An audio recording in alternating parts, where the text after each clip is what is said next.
Decent beautiful people, and welcome back to another reaction video. So a load of you have been asking me to react to more stuff from AniNews. Also, I just want to say a huge shout out to AniNews. I am personally subscribed to AniNews, and you should be too. Link to their channel is in the freaking description. They're the ones who put together these incredible videos, and I say incredible because they are absolutely incredible. I'm going to be exploring a lot of the solo leveling content around AniNews, probably checking out the weekly recaps, what's been missed and that sort of stuff. I don't know if people want me to react to the season 1 stuff, because there's a lot of episodes there, so maybe I'll do that in my own time. You guys let me know in the comment section down below. But at least that way we can stay updated with all the solo leveling content as it comes out on AniNews' channel. And but AniNews also does a load of anime that I'm a big fan of. Dan Machi, Overlord, tons of isekai anime, and a lot of you have asked me to react to those series as well. Now, please be specific in your recommendations. Let me know what reactions you'd actually like to see, because there's tons, so please let me know exactly what ones you want to see. But for now, one of the ones that I've seen recommended a fair bit is How Strong is AINZ OOAL? Now, I'm not pronouncing his name correctly at all. We'll just call him AINZ. This is our boy from Overlord, our main skeleton donger from Overlord. How strong is he? Now, stuff like this I do find kind of interesting because when I watch Overlord, I just assume he is completely benevolent, like the ultimate being in this world. So, how strong actually is he? I don't know, and I'm kind of excited to find out, so let's do just that. Press that like button, press that subscribe button. Let's see if we can hit 50,000 subscribers. And let's jump into my first ever reaction to How Strong is AINZ from Overlord. Season 3 is finally here, ladies and gentlemen, and I wanted to start it off right. Welcome to Man, the I love How Strong AniNews is videos. Insert AniNews Character kicks Here ass. Overlord Explained series, where you guys will vote in the community poll on my channel for which character you'd like me to talk about week after week. Today will be the updated version of my pilot episode from a few months ago. Though I have made 2 videos about AINZ in the past, the first one had a lot of mistakes and the second one was just kind of there. So here's those 2 videos edited together with a little bit of added extra, just to have one concise video on record for the Supreme Overlord himself. Awesome. So let's begin. So this is the perfect video. If you've ever Googled AINZ's stats yourself, I'm sure you've either come across the massive wall of text that is his wiki page, or the shorter summarized version of his character. What am I even looking at? The strongest magic chanter within the appearance of a skeleton. Job, one of the almighty 40 supreme beings. Residence, the Nazarick. Extreme evil. Yeah, it's weird, Overlord, because Overlord is actually an anime where you support for the evil characters doing evil shit, which is kind of weird. Sense of justice minus 500. Card. Well, but unless you're familiar with the game mechanics that make up the DMMORPG that is Yggdrasil, potential future video by the way, then you may not have understood exactly what you were looking at with this card. Here we have AINZ OOAL, formerly known as Momonga of the heteromorphic race, with the title the strongest magic caster with the appearance of a skeleton. He's at the max level of 100, comprising mainly of the Elderlich, Skeleton Mage, and Overlord racial classes, followed by the Necromancer and Ruler of Death job classes. But those titles probably don't mean anything to you. So as simply as I can put each, an Elderlich is an undead evil magic caster supported by unholy life. Skeleton Mage is just a type of Elderlich that dictates appearance, usually a skeleton body consisting of both human and animal parts. And Overlord is the final form of a skeletal Elderlich, the highest tier undead that allows for the use of ultimate magic. Then as I'm sure you already know. Honestly, this is gonna be awesome. Especially with the Overlord movie coming out worldwide soon, right? It's like not available to watch yet on like CR and stuff like that. I am looking forward to finally watching it because I haven't seen it yet. But Overlord was an anime I loved. I loved it. So learning a little bit more about it, especially for when I then start watching it again, I'm excited for. Ruler of Death and Necromancy just refer to the ability to raise and command the dead. So just as any RPG video game works, those titles are just races that are chosen at the beginning of the game to limit the abilities and skills that you can use. AINZ's character was one that focused very highly on death magic over anything else. So when Yggdrasil was still a game, in terms of actual PvP combat, his character build wasn't the best at securing victories. It was more the use of tactics and equipment that granted him success in a lot of the PvP fights. So if you're considering just his bare-bones strength, AINZ really isn't that powerful, at least when compared to the other players who would be level 100. But in the new world, how many people do we actually know that are level 100? Let's put this into a little perspective for you, just so you can make some comparisons between characters that we've seen in the anime. Okay. So AINZ is 100. All the Floor Guardians are also 100. The Battle Maids range between level 50 to level 70. Then we've got someone like Evil Eye who's level 50, Clement. It's interesting because we already know that our certain vampire girl is arguably the strongest one-on-one fighter in all of Nazarick. Which is curious when you think about like how the sort of like hierarchy is formed in Nazarick. Like has been explained, AINZ isn't the strongest like one-to-one fighter, but he's just this ultimate magic caster. It's amazing how Overlord takes like strength and sort of turns it on its head a little bit when you think about that. Because in a lot of anime and stories, the strongest character is the strongest character. But in Overlord, the strongest character is the strongest character, but with a twist. It's not your usual strongest character that's going to punch down a building. It's your strongest character because of an arsenal of weapons they have at their freaking arsenal. You know, they have at their use, at their will. And that's what makes AINZ so tough. It's not that he could arm wrestle the crap out of everybody else in the tomb. It's that he could do it, but not the way everyone else would, you know? You know what I mean? It sort of takes the idea of the character being the biggest, musclest, strongest guy, and that's the person who's the strongest, and then changes it and makes someone else the strongest by not using strength. It's hard to explain, but hopefully you understand what I mean. Between level 50 to level 70. It removes that cliche. Someone like Evil Eye who's level 50, Clementine, Brain, and Gaza who are around level 30, and everyone else is just pretty irrelevant in terms of strength. When AINZ is roleplaying with Nabe as an adventurer, they tend to tone down their power levels to around that of level 30 as well, unless they're trying to put on a spectacle like they did in Season 1. Now, if we were to look at AINZ's stats, there's a clear focus on all his magic stats, tankiness, and special abilities. That's my favorite stance. He had a very specific route in mind when he was creating his character. One that allowed him to surpass the game's 300 spell limit and learn a total of 718 through his Dark Wisdom skill unique to the Overlord class. For what time? However, because of his focus on only magic skills, he's limited to the number of weapons he can use, and even more so by his class restrictions. Although it is possible to bypass these restrictions with certain equipment, as we saw him do in his fight with Shaltir. Now, let's quickly run through that's what I was just going to say. That's the thing. AINZ, like, he can, like, because of his abilities and his powers, we've seen him, like, make himself strong, where he's able to take on someone like Shaltir, which again, is just, like, genius, you know? That's what I mean. That's what makes AINZ so different from other, like, OP characters. All his skills, abilities, and traits. But be warned, if you don't want to know the full extent of what he's capable of, then I suggest leaving now. And please, bear with me, there's quite a few to get through. It's not all 718 of his spells, but goddamn does it feel like it is.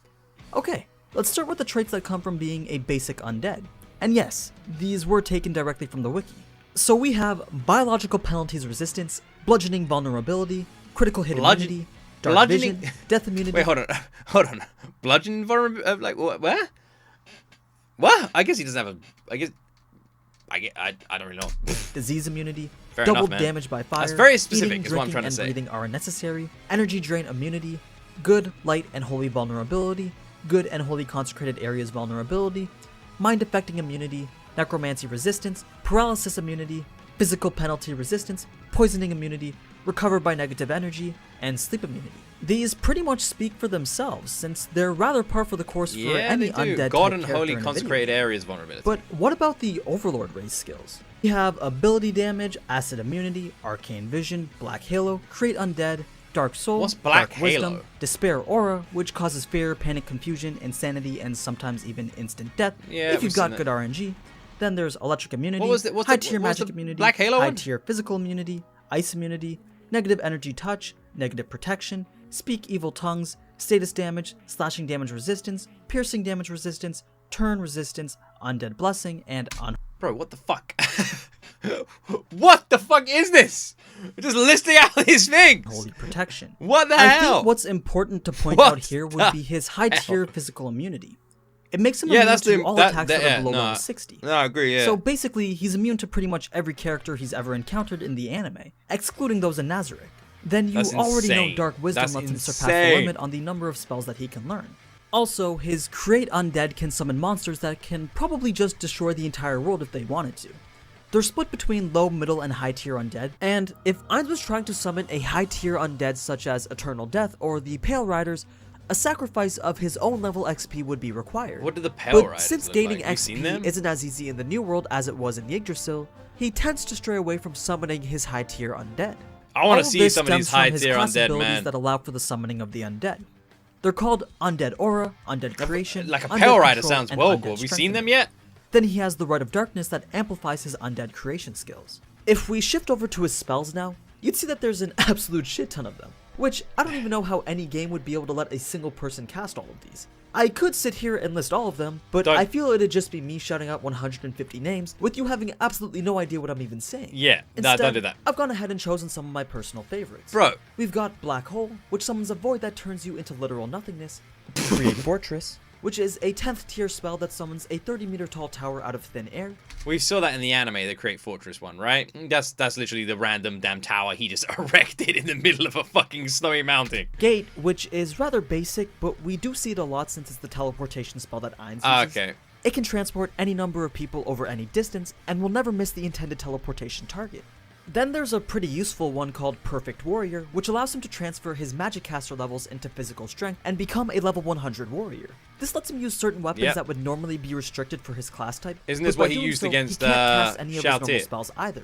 A crowd favorite seems to be the 10th tier spell Reality Slash, a strike that causes a tear through the very fabric of space to reach the enemy. Other abilities that are around this scale of power cool. would be Gravity Maelstrom, that summons a spinning vortex of hyper-intensified gravity, or the previously mentioned Black Hole.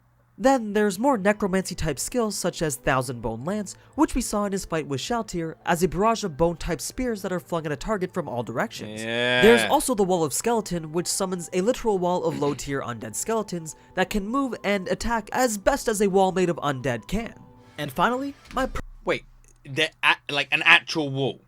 When he said a wall of undead skeletons, I assumed like, you know, like the same way if I looked up at up a hill and saw like 10,000 soldiers, it would look like a wall of soldiers. I thought it'd be like that, you know, like a big old army. But they mean a literal wall. Like a wall. They mean that's made out of skeletons and they can move. I mean, on one hand, I'm like, doesn't sound like that bad. But on the other hand, how the fuck do you fight that? Where do you even begin? personal favorite, Shark Cyclone. And yes, it's exactly what it sounds like.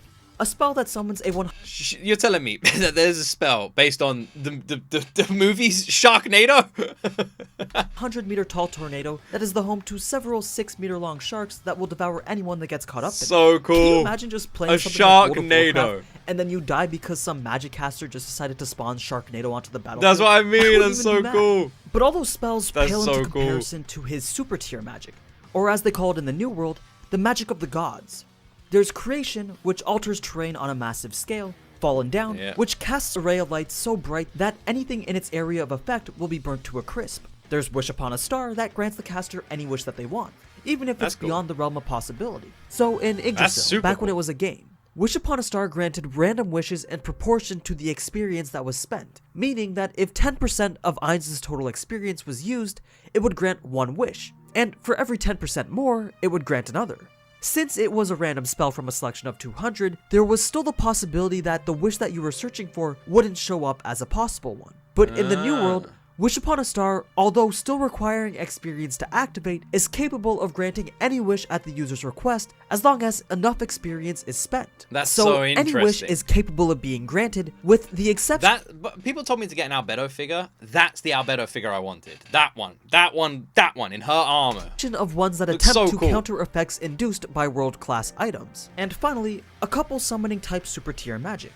One that creates 6 level 80 gatekeepers, and another that summons a cyclone, where for every being killed in the cyclone, they are used as sacrifices to summon a level 90 or above monster known as the Dark Young. What the hell? Aside from those super tier magic, that's insane!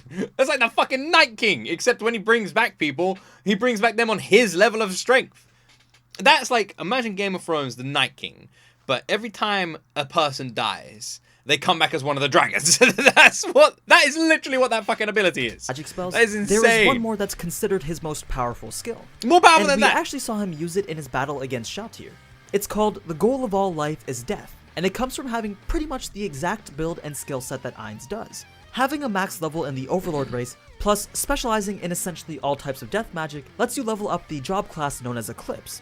Once you're the max level of 5 in the Eclipse class, you literally become the ruler of death. This is actually a buff that is applied to any instant death type spell or ability, which allows the buffed spell to bypass any type of instant death resistance or immunity. So when he was facing Shaltir, Cry of the Banshee was the AoE spell that is used to cause instant death. But with Shaltir's immunity against that type of attack, using the Goal of All Life is Death to amplify it results in an AoE attack that literally kills everything. The downside to using this seemingly OP spell is that it takes 12 seconds to cast.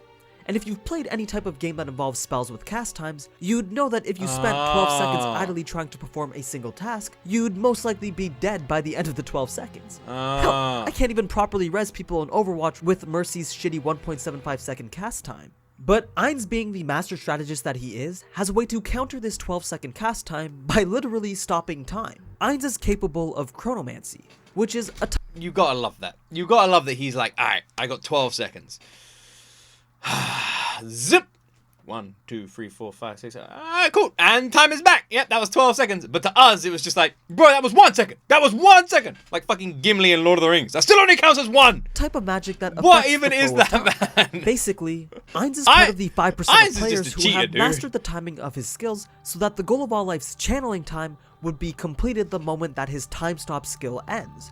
AINZ is literally that kid that you used to play games with when you were younger, and they'd be like, so my character, everyone has a superpower. What's yours? I got laser eyes. Cool. And what about you? I can fly. Cool. And what about you? Mine is that I have laser eyes and I can fly and I can time travel and I'm also indestructible. And it's like, bro, you get one power.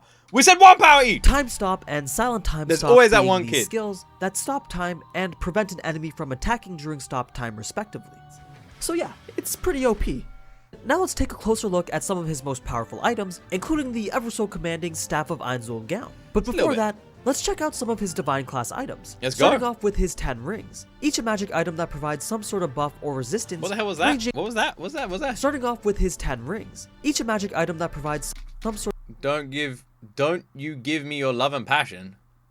Is that a song? of buff or resistance, ranging from certain types of magic protection It's to from penalty the reduction Overlord for opening. certain skill usage.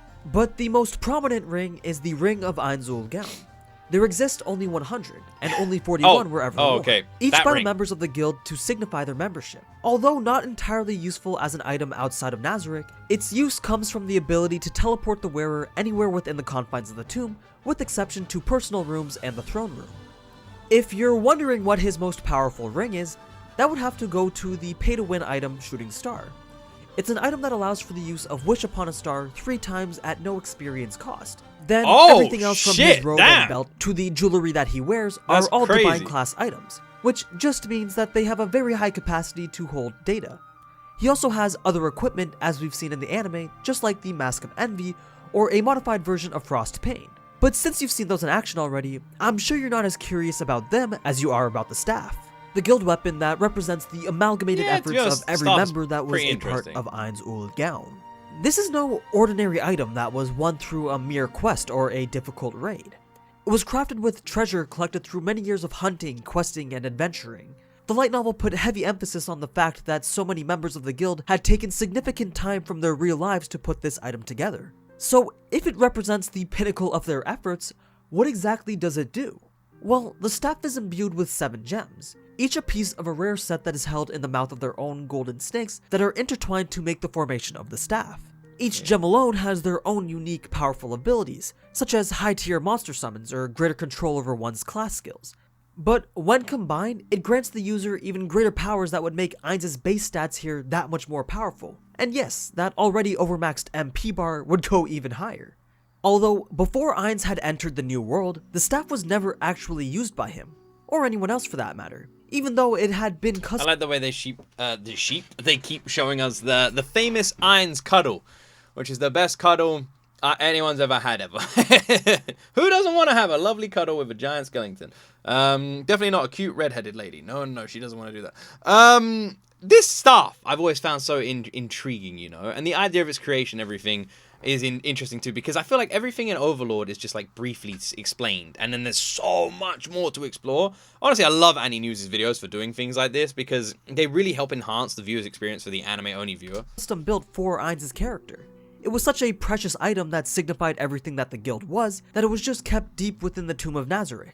So since the staff is also a guild weapon, it brings its classification level near to that of a world item, but not quite at the level of data capacity that can modify the very fundamental of the game, as world items were known to do. The staff also gives the wielder what's essentially moderator privileges to the Tomb of Nazarick, allowing them to modify restricted settings or NPC flavor text. Now, aside from these few pieces of equipment that I mentioned, there's still so many more, since I haven't even gone through his Dark Warrior equipment, some of his consumables, and who knows how many cash shop items this man has. But yeah, that's pretty much all the important stuff you're gonna need to know about how strong AINZ is. I apologize for this pretty much being a re-upload, but it didn't feel right having my most popular video ever have so much misinformation. And it was still getting quite a fair number of views, so I wanted to put something better in its place. If I had enough time, I would have just re-recorded the whole thing, but sadly this is still only a hobby of mine. Anyway, don't forget to go and vote in the community poll for the character that you want me to cover next. But as always, thank you so much for watching, and if you enjoyed this type of anime content, then you already know what to do. So until next time, ciao! He's so brilliant. He is so brilliant. Huge shout out to AniNews for putting together videos like this, by the way. This video came out 6 years ago, by the way, which is nuts. And at this point, AniNews said that this was still their hobby. I like to believe, and I hope to believe, that that is no longer the case, and AniNews, based on their popularity, this is full-time for them, because they absolutely freaking deserve it. I mean, they're an incredibly large channel, approaching 700,000 subscribers, and the videos do so well, so I would not be surprised. An absolute freaking legend. I can't believe it's taken me this long to discover, like, AniNews, especially considering how I just feel like the videos are so... so like well catered to things I would love to see. Like I'm already looking at another one, which is like Overlord's overpowered world items explained, Overlord's Yggdrasil explained, which is kind of cool, like explaining the whole world, the Albedo conspiracy, which that actually reminds me of a channel I used to really love watching. What are they called? The Y Files. That's a great channel. I don't know why. How strong is Demi? All sorts of stuff. And I saw like I said, there was a bunch of stuff about Dan Machi, which I noticed as well when I was looking into it. What else was there? What does AniNews do? AniNews did Dan Machi videos, Mushoku Tensei videos, solo leveling videos. How strong is the Hestia familiar? That's really cool. And then freaking what else is there? There's tons. Goblin Slayers in here. All the different characters. Oh, a reincarnate is a slime. Would be fun to explore too. What else is in here? ReZero. So is it AniNews seems to mainly because then there's Eminence and Shadow. A lot of it seems to be isekai. I can't actually see any that isn't isekai. It all seems to be isekai content. Now, considering a lot of my anime fan base, especially on Twitch, are huge isekai fans, I have seen tons at this point. So honestly, it seems kind of like perfectly catered to me, which is really nice. Because every anime on that list I've seen other than one. So that's pretty cool. But yeah, it is interesting getting more of an understanding of the Overlord world, especially considering how interesting the Overlord world is and how powerful AINZ is, and learning a bit more about his abilities and what they actually do and how the staff was created and what his rings do and like the different powers that he has at his arsenal, like knowing, because we're never going to get to see all of them and the anime is never going to tell us every power he has. So to be able to like know which ones he actually does have is amazing. Now to learn more about what weapons he actually has in his arsenal is very cool. I've kept saying whenever I was watching Overlord how much I wanted to explore more of it, and I feel like we may have just found the perfect way to do just that. So if you want me to check out any more, let me know in that comment section down below, and show me you want more reactions like this by pressing the like button and pressing the subscribe button as well. Huge shout out to AniNews, make sure you go check them out, and yeah, I guess we'll see what you guys want next. Thank you so much for watching, and as always, my friends, you will see me in the next video.